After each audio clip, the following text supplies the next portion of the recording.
Universitas. Esta palabra proviene del latín y define a toda comunidad que se organiza con cualquier objetivo.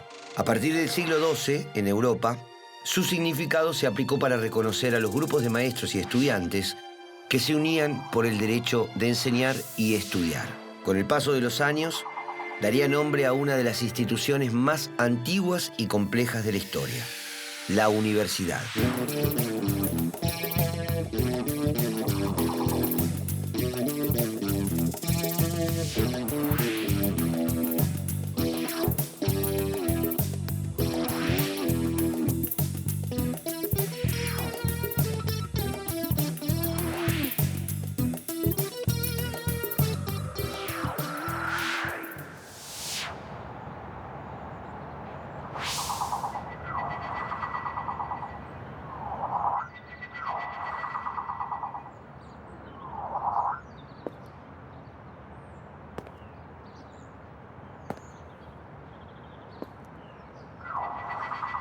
A mediados de los años 50, en el mundo cobraba fuerza la idea del conocimiento científico como un instrumento imprescindible para asegurar el progreso.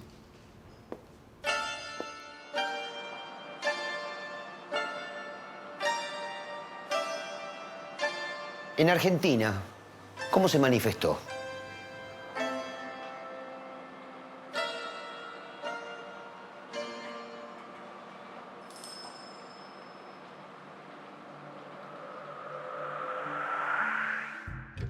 El 16 de septiembre de 1955, un golpe cívico-militar derrocó al gobierno de Juan Domingo Perón. Con el apoyo decisivo de la Marina, de los partidos políticos que se oponían al peronismo y de sectores de la Iglesia Católica, asumió la presidencia de facto el general de división Eduardo Lonardi. A los 2 meses fue reemplazado por el general Pedro Eugenio Aramburu, quien condujo el gobierno hasta 1958. Esta dictadura se llamó a sí misma Revolución Libertadora. Las acciones de gobierno y las leyes dictadas por el Poder Ejecutivo se dieron en un contexto de persecución política y silenciamiento de grandes sectores de la población. El gobierno de facto intervino la CGT, disolvió el Partido Peronista, derogó la Constitución sancionada en 1949 y anuló el funcionamiento del Congreso. En 1956 fusiló sin juicio previo a un grupo de trabajadores y a oficiales y suboficiales que intentaron rebelarse para reinstaurar el sistema democrático. Encarceló a cientos de militantes peronistas y dirigentes gremiales. Prohibió la mención de palabras vinculadas a las personas de Perón y su esposa, María Eva Duarte. En lo económico instauró un modelo de apertura bajo el influjo ya no solo de Gran Bretaña, sino también de Estados Unidos, en un contexto de posguerra en el que Latinoamérica quedaba bajo la influencia norteamericana. El gobierno de facto reinstauró la ley Avellaneda y a los pocos días la reemplazó por el decreto ley 6.403, que sentó las bases para la reestructuración del sistema. Paradójicamente, la Universidad de Buenos Aires se modernizaría en tiempos de dictadura.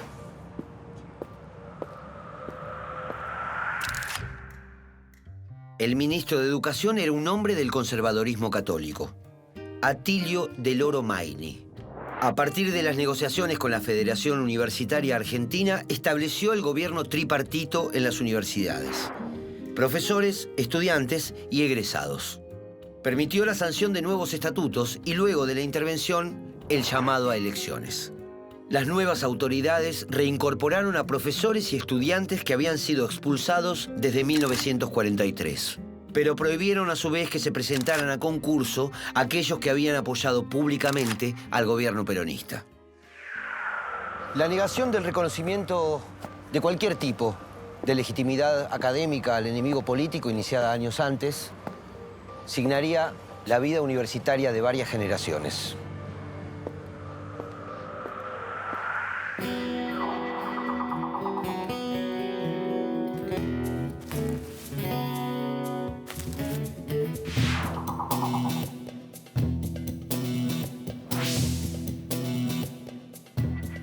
Te pido una reflexión sobre la universidad de lo que se ha denominado la época dorada, que tuvo como uno de los protagonistas a tu padre, José Luis Romero. Yo ahí la conocí en dos momentos, ¿no? Uno que personal y familiarmente fue muy intenso, que es cuando en 1955 lo nombraron rector de la universidad.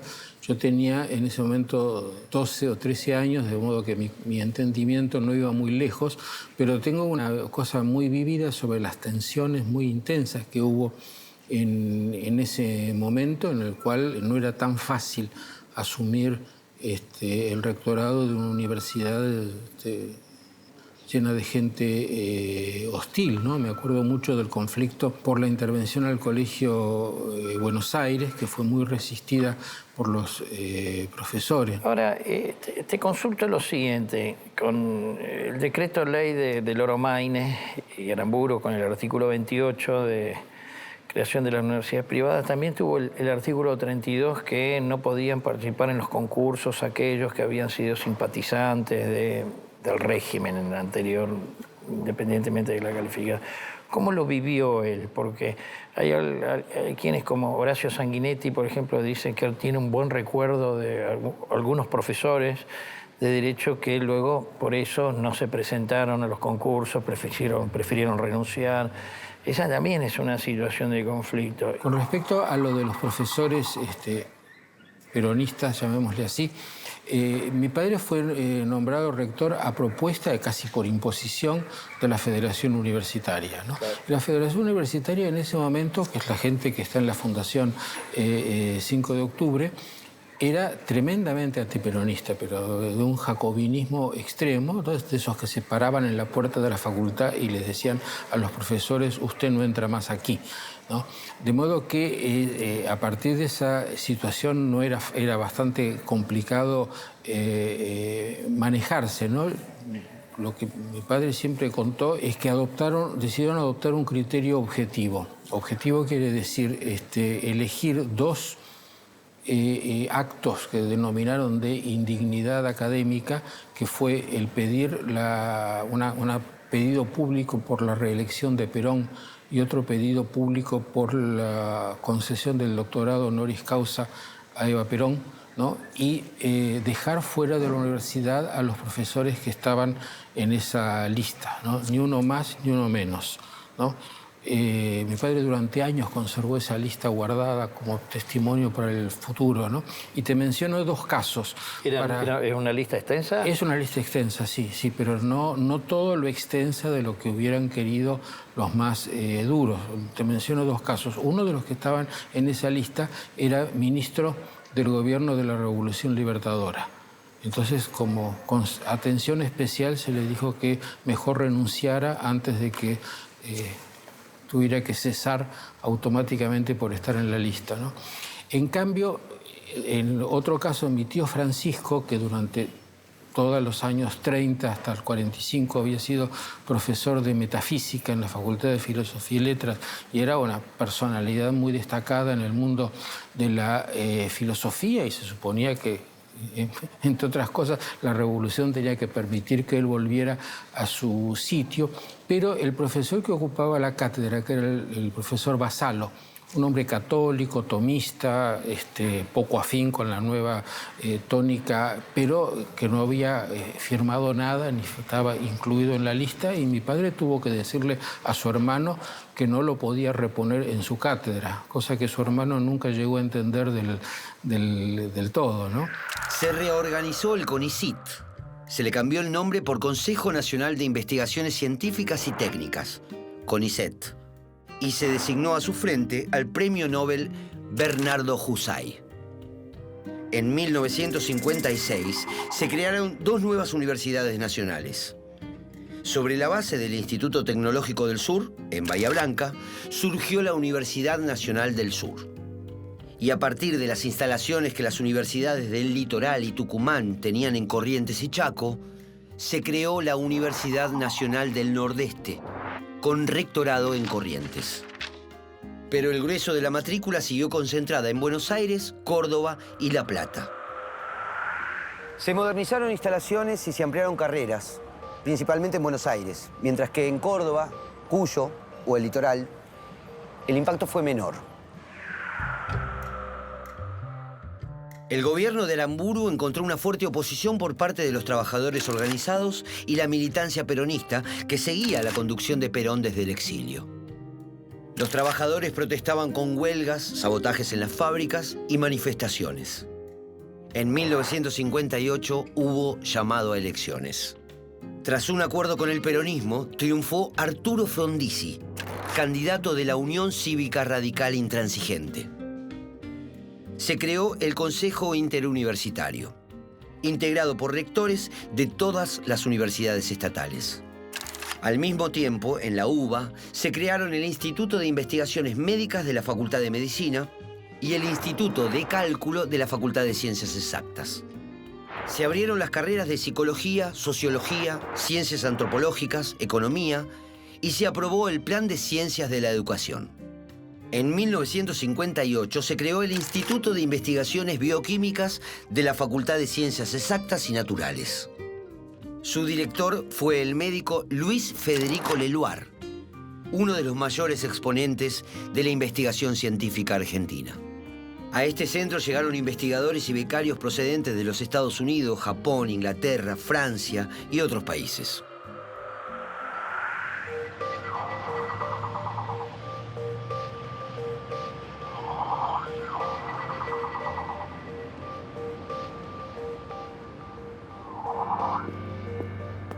La Revolución Libertadora había abierto la posibilidad de crear universidades privadas.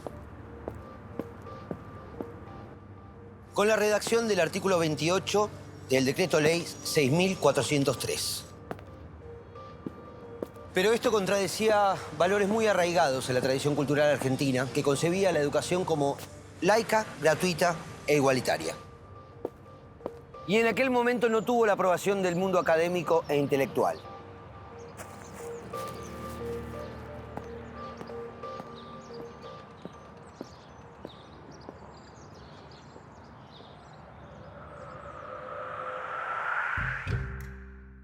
El presidente Frondizi decidió avanzar en la reglamentación del artículo 28, a pesar de la oposición de varios rectores. Cuando envió el proyecto al Parlamento, se inició una activa campaña de huelgas y movilizaciones.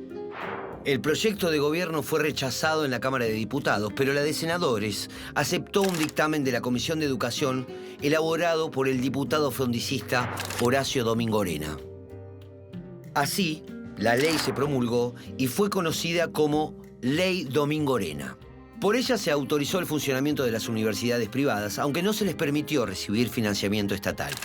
El ideario de Braun Menéndez y otros científicos que promovieron la universidad libre, privada, de investigación en el período peronista, fue relegado por el pensamiento de la Iglesia a través de sus universidades, de disputar el espacio político e ideológico, o sea, la formación de dirigentes. Así, la universidad privada argentina asumió el mismo modelo dominante de la universidad estatal, profesionalista.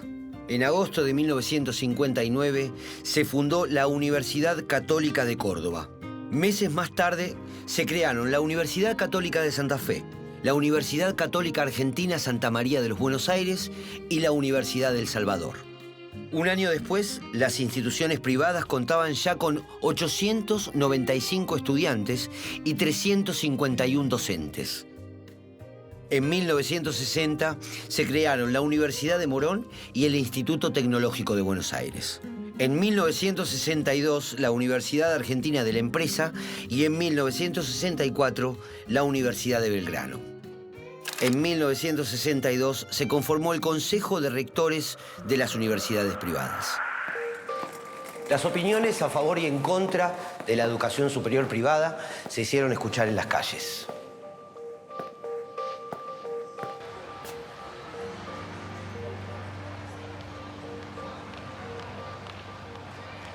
¿Qué ideas estaban en juego?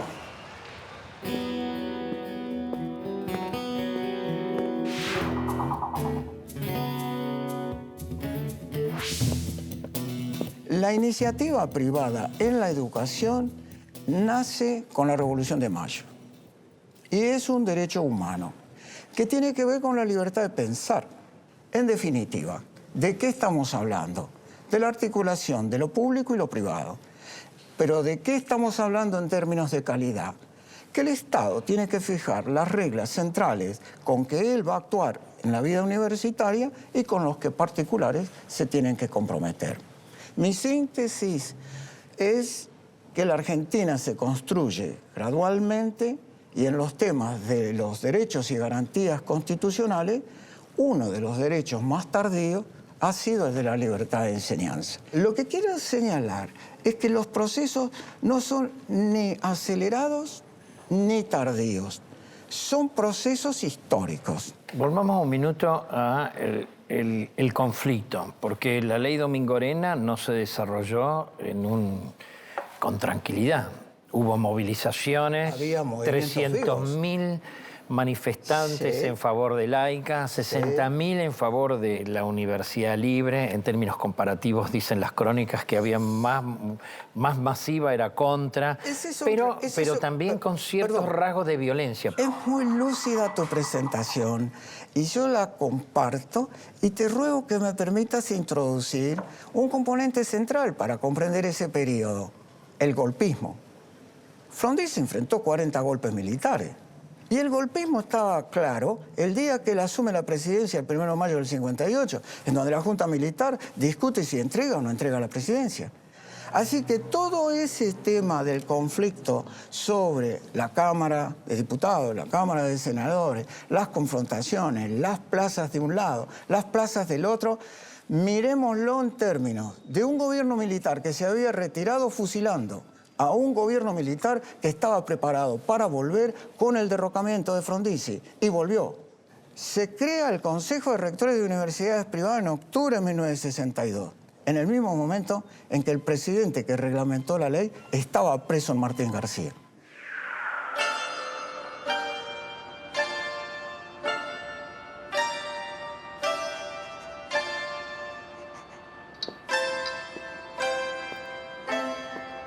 Para impulsar la actividad científica a principios de los 60, el CONICET promovió la investigación dentro de las universidades.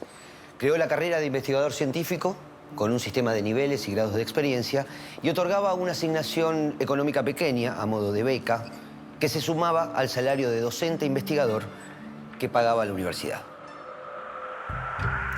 El periodo entre 1955 y 1966 se recuerda como la edad de oro de la UBA, por los cambios en sus estructuras curriculares y el prestigio de sus investigadores y docentes.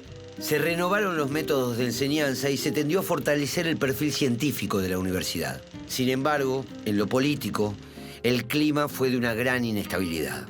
Frondizi fue derrocado y asumió interinamente el presidente del Senado, José María Guido.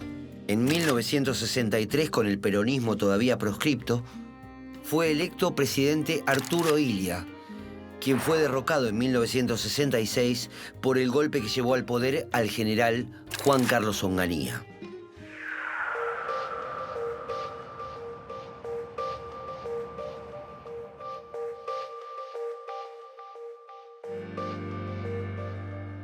Los académicos otorgaron una fuerte impronta a una etapa de gran convulsión social y de interrupciones de la democracia en Argentina.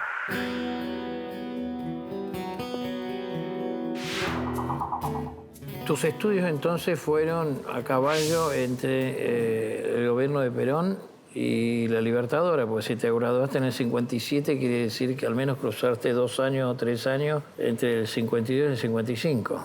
Así es, sí. ¿Qué recuerdos tenés? Yo entré en el 53. Yo soy alumno y profesor de la Facultad de Ciencias Exactas de la UBA. Yo me recibí en el 57. Había habido separación de profesores poco antes de que yo entrara a la facultad. O sea, había algunas materias que eran débiles. Y había tensión política, ¿no es cierto? Es decir, había tensión política a nivel de los centros de estudiantes. Había un centro de estudiantes oficialista que era la CGU y los centros de estudiantes como el centro de estudiantes de química, de ingeniería, etcétera, centros de estudiantes adheridos a la Federación Universitaria que estábamos fuera de la universidad, sino teníamos locales fuera de la universidad. Concluye el gobierno de Perón con el golpe militar en el cual participa la fuga, en el sentido de no activamente, digamos. Pero solidaria, en diciembre del 55 se dicta el decreto de ley con Aramburu de Loromaine de la autonomía, el gobierno tripartito. En la facultad hubo toda una serie de medidas que se fueron tomando de atraer profesores con prestigio, que quisieran tener dedicación exclusiva. Y en esa época, bueno, mis últimos años de estudiante, yo era activo en el centro de estudiantes y nosotros apoyábamos entusiastamente este movimiento de reforma, de modernización de la universidad. Y el CONICET se fundó en el medio de este periodo, digamos, o al principio de este periodo, en el 58, y obviamente la presencia del CONICET fue importante para la formación de cuadros de investigación y para apoyo con subsidios, con financiamiento a la investigación, principalmente en las universidades, como lo decía el mismo Hussein, ¿no? Y crea la carrera del investigador. Se crea la carrera de investigador, sí. Se crea la carrera de investigador como instrumento de apoyo a la investigación. Entonces lo que tenemos es una confluencia de un modelo de universidad más orientado a la investigación, con docentes de tiempo completo, que forma a nivel de doctorado, que los incorpora, que les da cargos docentes, que van desarrollando una carrera académica, y un CONICET que es una suerte de apoyo y que da este suplemento o estipendio o el grant que da la National Science Foundation a investigadores universitarios. No es un escalafón. No, con un sistema competitivo, ¿no es cierto?, para subsidios, incluso para ingreso a la carrera. No es un cuerpo de investigadores asalariados del CONICET, ¿no?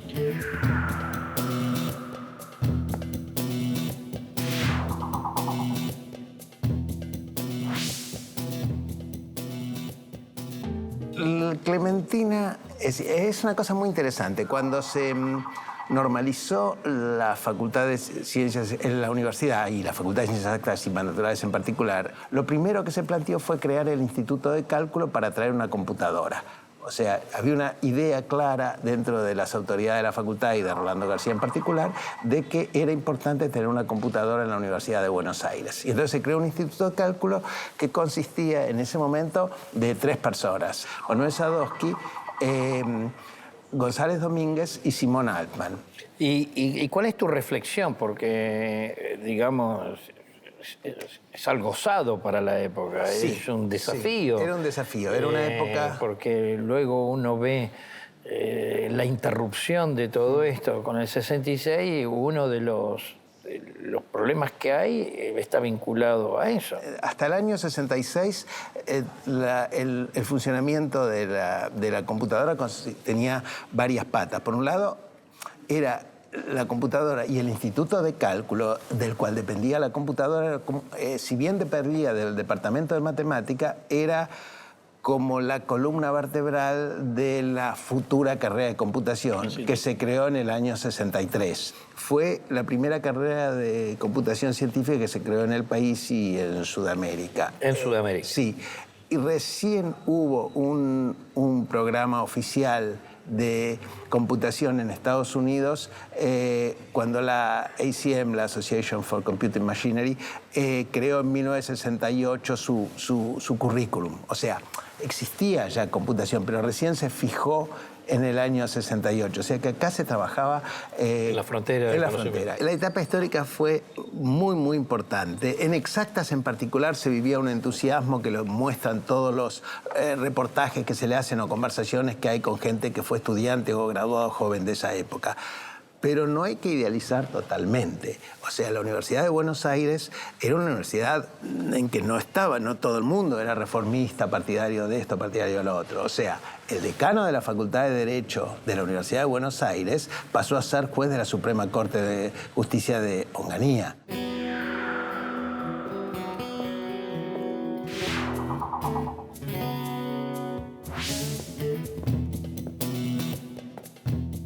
En el 55 la universidad, a partir del 55 y de la universidad reformista que presidió primero José Luis Romero y enseguida Ricieri Frondizi, ya electo por sus pares, tuvo un cambio en lo pedagógico, en lo institucional, en lo cívico, pero fundamentalísimo. Simplemente digo dos cosas. Eudeva, una editorial que se convirtió en la más importante de habla hispana.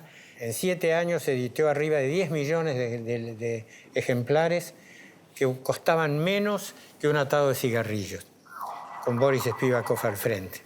Y lo otro fue el comienzo de la ciudad universitaria, en lo cual estábamos muy retrasados, que al caer la universidad con el longaniato, se suspendió porque los militares temían que fuera un centro estudiantil donde los estudiantes se juntaran todos y se convirtieran en una especie de cuartel del escándalo universitario. En un contexto, digamos, de un clima social externo difícil, porque hubo golpes militares, había proscripción del peronismo y termina con el derrocamiento de Arturo Illia. Las investigaciones de Luis Federico Leloir sobre los nucleótidos de azúcar y el rol que cumplen en la fabricación de los hidratos de carbono le valdrían en 1970 el Premio Nobel de Química.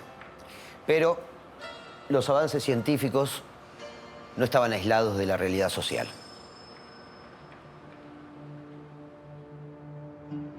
Durante los años 60, las Fuerzas Armadas fueron adquiriendo cada vez más peso en la vida política. Se instauró la llamada Doctrina de Seguridad Nacional, mientras que a las universidades llegaban ideas revolucionarias.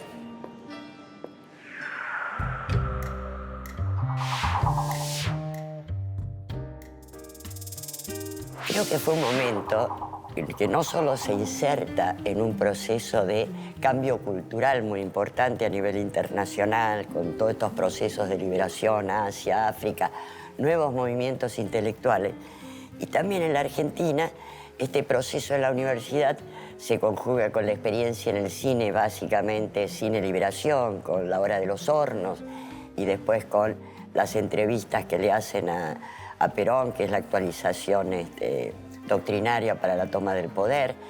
Es el movimiento de los sacerdotes del tercer mundo. También hay un momento de ruptura cultural en el teatro, con Juan Carlos Gené, con Marilina Ross, con Piero, en la música. O sea, creo que fue un momento de creatividad, no solamente en la Argentina, sino a nivel internacional, que tuvo, bueno, un potencial muy grande con respuestas muy duras. Se dan procesos de modernización en la universidad, en el tema organizacional, en la generación de los organismos de ciencia, en la discusión respecto de la organización de cátedras y departamentos, en la profesionalización de los universitarios, digo, en cómo se va generalizando la dedicación exclusiva, y un conjunto de transformaciones que en cierta manera también acompañan un proceso que es común en América Latina. Yo diría que si para algo sirvió todo lo que hicimos, y que la verdad que yo lo fogoneé, pero lo hizo muchísima gente, fue que se estableció en la Argentina un símil con la generación del 80. En la misma forma que se dijo que para la generación del 80 hacía falta una educación primaria obligatoria de la 1420, se comprendió que para la sociedad del siglo XXI este nivel de la educación estaba a nivel de la universidad. y se estableció definitivamente la necesidad de creación de universidades.